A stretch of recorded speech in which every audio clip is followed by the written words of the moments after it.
ഇന്ന് 4-ാം ഓണമാണ്. ശ്രീനാരായണ ഗുരു ജയന്തി ദിനമാണ്. ഈ ചതയ ദിനത്തിൽ വിപുലമായ പരിപാടികളാണ് നാടെങ്ങും ഒരുക്കിയിട്ടുള്ളത്. വർക്കല ശിവഗിരി മഠത്തിലും ചെമ്പഴന്തി ശ്രീനാരായണ ഗുരുകുലത്തിലും സമ്മേളനങ്ങളൊക്കെ നടക്കും. ചെമ്പഴന്തിയിലെ മഹാസമ്മേളനം വൈകിട്ട് 6:30 മുഖ്യമന്ത്രി പിണറായി വിജയൻ ഉദ്ഘാടനം ചെയ്യും. ഇപ്പോൾ നിർപ്പൻ ചേരുകയാണ് വിവരങ്ങളുമായി. നിർപ്പൻ, ഞാൻ ഈ സൂചിപ്പിച്ചതുപോലെ വലിയ പ്രാധാന്യം, പ്രസക്തി ഗുരുവിൻ്റെ ദർശനങ്ങൾക്കുണ്ട്. അപ്പോൾ ഈ ശ്രീനാരായണ ജയന്തി ദിനാഘോഷം അതിനുകൂടി വഴിവെക്കുന്നതാവണം. അത് കേവലം ആഘോഷം എന്നതിനപ്പുറത്തേക്ക് എന്താണ് ഗുരുവിൻ്റെ പ്രസക്തി?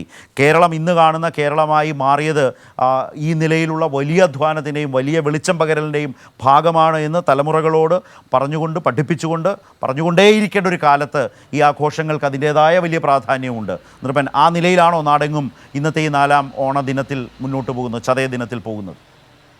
തീർച്ചയായും ശരത്ത്, സമകാലിക രാഷ്ട്രീയത്തിലും രാജ്യത്തും വളരെ പ്രസക്തമായ ഒരു ഗുരുവചനങ്ങൾക്ക് അത്രയേറെ പ്രസക്തമായ ഒരു കാലഘട്ടമാണ്. മുഖവരയായി നമ്മൾ കൊടുത്ത വാർത്തയിലും ഒപ്പം തന്നെ ശരത്ത് പറഞ്ഞതും ഏറ്റവും പ്രധാനപ്പെട്ട അതിൻ്റെ സമകാലിക പ്രസക്തിയാണ്. കാരണം രാജ്യം ഏറ്റവും കൂടുതൽ വർഗീയതയിൽ വെല്ലുവിളി നേരിടുമ്പോൾ ഇത്തരം ഈ പറയുന്ന നവോത്ഥാന നായകരെ പോലും അദ്ദേഹത്തിൻ്റെ ദർശനങ്ങളെ അവഗണിച്ച് ആ ബിംബങ്ങളെ മാത്രം ഹൈജാക്ക് ചെയ്യാനുള്ള ശ്രമം രാജ്യത്ത് നടക്കുമ്പോൾ അത് തിരിച്ചറിയാനുള്ള ദാർശനിക സമ്മേളനങ്ങളടക്കമാണ് ഇന്ന് ശിവഗിരി തീർത്ഥാടനവുമായി ബന്ധപ്പെട്ട വിവിധ സ്ഥലങ്ങളിൽ നടക്കുന്നത്. ഗുരുദേവൻ്റെ ജയന്തിയുമായി ബന്ധപ്പെട്ട് 171ാമത് ജയന്തിയാണ്. ഒപ്പം തന്നെ ഇന്ന് ഈ ശിവഗിരിയിലും ഒപ്പം തന്നെ ചെമ്പഴന്തിയിലൊക്കെ വിപുലമായ ആഘോഷങ്ങളുണ്ട്. ഗാന്ധിജി ഗുരുവുമായി കൂടിക്കാഴ്ച നടത്തിയ ചെമ്പഴന്തി 1925 അങ്ങനെയാണ് എങ്കിൽ 100 വർഷം തികയുന്ന ദശാബ്ദി സമ്മേളനത്തിൻ്റെ ആഘോഷങ്ങളാണ് വിപുലമായി നടന്നത്. അതിൻ്റെ കൂടി ഒരു ആഘോഷത്തിൻ്റെ കേന്ദ്രമായി ചെമ്പഴന്തി മാറുകയാണ്. ഇന്ന് മുഖ്യമന്ത്രി മഹാസമ്മേളനം ഉദ്ഘാടനം ചെയ്യുന്ന വൈകിട്ട് 6:30 ചെമ്പഴന്തിയിലാണ്. ചെമ്പഴന്തിയിൽ തന്നെ രാവിലെ ദാർശനിക സമ്മേളനമുണ്ട്. ശിവഗിരി മഠത്തിലും അദ്ദേഹത്തിൻ്റെ സമാധി ഇടമായ ശിവഗിരി മഠത്തിലും അദ്ദേഹത്തിൻ്റെ ജന്മസ്ഥലമായ ചെമ്പഴന്തിയിലും വിപുലമായ ആഘോഷങ്ങളും വിവിധ ദാർശനിക സമ്മേളനങ്ങളും രാവിലെ പതാക ഉയർത്തലോടുകൂടിയാണ് പരിപാടികൾ ആരംഭിക്കുന്നത്.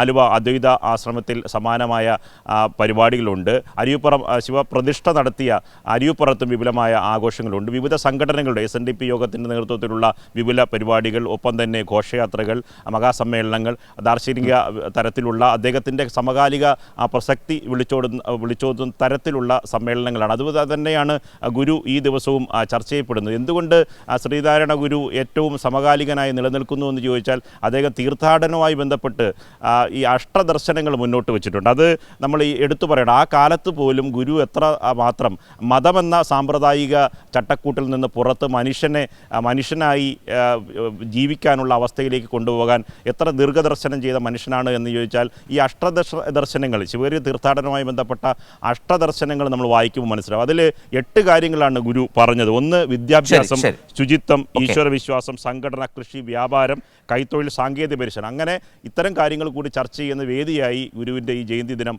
മാറുകയാണ്. ശരത്. ശരി നിർപ്പൻ. നിർപ്പനാണ് വിശദാംശങ്ങൾ നൽകിയത്.